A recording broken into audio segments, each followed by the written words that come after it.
Fox Sports Radio, the Jason Smith Show with my best friend Mike Harmon. Yes, Got sir. a big weekend of football action to get to, and we break it down right now with our man in Vegas. You can check him out Monday through Friday, the lead actor on Fox Sports 1's Lock It In, former odds maker at Caesars, also hosts the Bet the Board podcast. It is Todd Fuhrman. Todd, what's happening, bud? I'm doing all right, gentlemen. Trying to wrap my head around what I saw unfold in Friday Night Football between Tulsa and ECU. All right, well, before we get to that, I want to say to you, I think I'm going to start tonight with some gambling advice for you. Okay, I'm sitting down. I'm anxiously awaiting your tidbits and nuggets that'll make me a more successful sports bettor going forward from tonight. You're going to say, Jason, you're right. In every Dallas Cowboy game and every Minnesota Golden Gopher game, take the over. Well, the Cowboy over, though, wouldn't have hit each of the last 2 weeks, so I'm not sure where that would lead me. Does that mean they're due to try and get things corrected? And do I trust Ben DiNucci to score more than 3 points on Sunday Night Football against the Philadelphia Eagles? No, it's the Eagles. They'll completely blow this game. Just watch. It's a completely Eagles thing to do. Which means the game has to be 13-10 if the Cowboys are going to have a snowball's chance to win any football games going forward right now. Right. Big defensive scores, Todd. Hey, it can happen. We know there's short fields that can ultimately be created. I'm just not sure if that means Philadelphia has to put the ball on the carpet themselves, because I'm not sure Dallas has a single playmaker on that side of the ball. All right, so tell me, what upset you about the Tulsa game tonight? No, it didn't really upset me. It was just a comedy of errors. When you watch a fumble that gets overturned somehow, you watch a pass interference flag get thrown when both teams are headed to the sidelines, and you watch an incompletion that I see the ball hit the turf when I'm watching about I don't know how far I am from Tulsa, 1,500 miles, 1,800 miles away, and then the game happens to sneak over the total. So my thoughts and prayers went out to anybody that was sitting on an under 59.5 ticket in that particular football game. Went the other way, and then we were watching Big Ten football. The Gophers, an 18.5-point favorite, and they were rolling early. It was more heartache for Mr. Tagovailoa, and then he rallies and dominates, and now he's going to be Smith's number one pick in 2 years. There's a good chance. I mean, the Jets may not have another quarterback who's willing to go play for them, so maybe it becomes Little Tua to take over, because I'm not sure he's got an arm that can even rival Chad Pennington's. All right, so speaking of tomorrow, obviously a lot of attention on Clemson. Trevor Lawrence doesn't play. They're still 24.5-point favorites, but DJ Uiagalelei is going to make his debut. Where are you for this game tomorrow? What do you expect to see? I actually think what's going to happen is that BC is going to have their hands full with a Clemson defense that sees this as an opportunity to make a statement. You mentioned DJ, and I'm not even going to try and pronounce his last name, but this is yet another five-star recruit that Dabo's brought in, an heir apparent, and I think he'll relish this opportunity. I mean, this is a Boston College team that's thrown the ball in a number of games. If that's the case here and they're not successful, it can prolong the contest. As the number comes down, it's been interesting to see, because you saw this price as high as 31.5. The rumbling started, and the game closed at 28, was taken off the board, reopened 24, and all of a sudden we're sitting at 25. So I'm not going to say Trevor Lawrence only is worth 3.5 to 4 points, but in a game like this, I think BC has their hands full, and I'm not sure I'd want any part of the underdog. All right, we talked about Talia Tagovailoa. Brother makes his debut this weekend, 3.5-point dogs at home, with the Rams making another cross-country flight.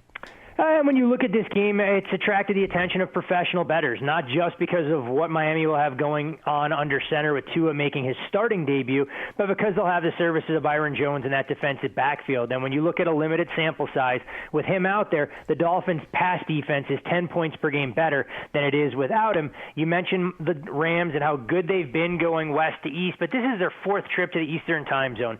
A short week now off of a big win against the Chicago Bears, and a unique circumstance here that Tua will become the first starting quarterback in the NFL that's left-handed since Kellen Moore. So it changes the dynamics quite a bit for how a defense needs to prepare, where they need to bring their pressure from. And I think Miami carefully selected to have 2 weeks to get themselves ready. They would have loved to have the Jets off the bye if COVID didn't impact that, but they'll settle for playing the Rams instead.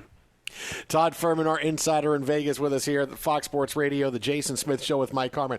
All right, speaking of the Jets, is 20 points enough for you to take the Jets It's not enough for me. If you got up to 28, maybe I could see the Chiefs winning this like 35-10 and backing off a bit and saying, listen, Le'Veon, I'd love for you to run for 150 yards, but we're backing off. But 20 points with this team, there's no way I could take the Jets. Well, let's keep in mind, back in Super Bowl III, the Jets were only 18-point underdogs, and Joe Namath led them to victory against the Baltimore Colts, who appeared infallible, and there was no vulnerability there against Johnny U. So maybe upsets can happen, but I'm not going to call for the Jets to get from the ranks of the completely defeated and grab their first victory. But at the same time, I'm not running to back Kansas City, a team that's really looked to establish the ground game of late and figure out what they have there. We know it's the Le'Veon Bell revenge game of sorts, if you even want to use that terminology. There's no reason for Kansas City to unveil most of their playbook. I actually suggested earlier this week on Fox Bet Live that the Chiefs should have to submit a Tecmo Bowl type play sheet that only allowed them to run 4 different formations and see if they could try and win by 3 touchdowns against the Jets. And if you guess the right play, it's always no gain, right? Oh, exactly. I mean, you're going to have a guy strung out in the backfield unless you have Bo Jackson. Then you can pick the right play 3 times in a row, and Bo's still going to rip off 75 rushing yards. Oh, I dig that. That's a new innovation. All right, let me read into this line and see your opinion on this one, Todd.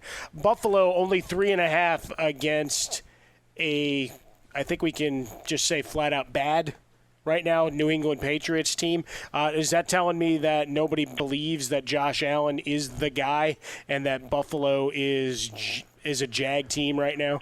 Well, I feel more comfortable talking about that than I do the Generals against the Conqueros on FS1 right now for the Spring Football League, coached by Jerry Glanville. So when we Jerry Glanville's on. Wait, Jerry Glanville's on right now. You flip over to FS1. Shameless plug for our network. He was one of my first TV partners, Todd, many years ago. Really? Yeah. I mean, he strikes me as quite the character, so I can only hope he's as fun in person as he is to watch with his demonstrative body language on the sidelines. But Bills, Patriots, I mean, this is, you figure, has to be New England's last stand. I kind of thought that was going to happen last week when they were bull rushed from start to finish by San Francisco. Have the interesting part here is Buffalo has really struggled to slow down the run. So New England may actually be able to find some success if Cam Newton is fully engaged. I think you want to have him make some easy throws, get that confidence up. I know they're going to be a little bit limited receiver-wise, no Julian Edelman, no N'Keal Harry, and defensively, there's no doubt that New England is a couple notches below where they were last year, but Buffalo's offense has struggled, failed to eclipse 20 points in each of their last 3 games, and if the Jets can hold you to 18 points, even if you don't punt a single time, that has to give New England hope that they can slow down Buffalo and Josh Allen. All right, game of the week, Todd. Pittsburgh and Baltimore. I like Baltimore in this because I think they have more at stake. They need to be the more desperate team. They've had a week off to figure it out. They've not been as impressive. So we have 2 really good teams here. Look, I picked Pittsburgh to go to the Super Bowl preseason, so I'm feeling pretty good about that. But I like the Ravens on Sunday. Where are you at? I'll echo your sentiments. I think Pittsburgh has all the pieces to make a deeper run in the AFC than Baltimore because they can beat you in a variety of ways. The biggest question the Steelers will have to figure out between now and the postseason is what they can do to shore up that linebacker void once Devin Bush went down with a torn ACL. But in this particular instance, I think Baltimore having 2 weeks to prepare, Greg Roman knowing that this passing game hasn't looked anything close to what it did a season ago with Lamar Jackson failing to throw for more than 200 yards in 4 out of his 6 starts. We hit the rewind button, guys, and Baltimore had a similar spot. They played a Sunday night game against an undefeated Patriots team in prime time, albeit in front of a full stadium. They went into that one as 3-point underdogs, but won the game by 17 points. This is a little bit of a different spot. Big Ben already talking about how difficult it could be for the team to rebound after the emotional game against the Titans. I think Baltimore makes a statement, unlike what they did in Monday Night Football, where they closed as a 3.5-point favorite against the Chiefs and really laid an egg from start to finish. You can follow him on Twitter at Todd Fuhrman. That is at Todd Fuhrman. Check him out Monday through Friday on Fox Sports 1's Lock It In. Lead actor on the show. Todd, as always, buddy, appreciate it. Enjoy the games this weekend, my friend. We'll talk to you. Always a pleasure, gentlemen. You guys do the same. Thanks, brother. All right. See ya.